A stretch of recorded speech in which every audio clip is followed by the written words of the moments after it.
श्रीहरि मनोविलासिनी श्रीनिधि महाप्रचोदिनी श्रीसुखी सुमंगलांगिनी सर्व इष्ट सुप्रदायिनी ನಮ್ಮ ಮನೆಯಲ್ಲಿ ಬಂದು ನೆಲೆಸಮ್ಮ ಶಾರದೆ ಜೊತೆಯಲ್ಲಿ ಹಾಡಿನಲ್ಲಿ ಅಮ್ಮ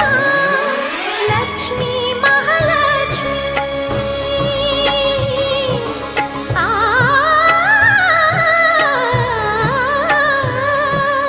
ಲಕ್ಷ್ಮೀ ಮಹಾಲಕ್ಷ್ಮಿ ಲಕ್ಷ್ಮೀ ವರಲಕ್ಷ್ಮಿ ಲಕ್ಷ್ಮೀ ಗೃಹಲಕ್ಷ್ಮಿ ನೀ ನಗುವಾಗಿ ನಗವಾಗಿ ಬಾರಮ್ಮ ಬಡವ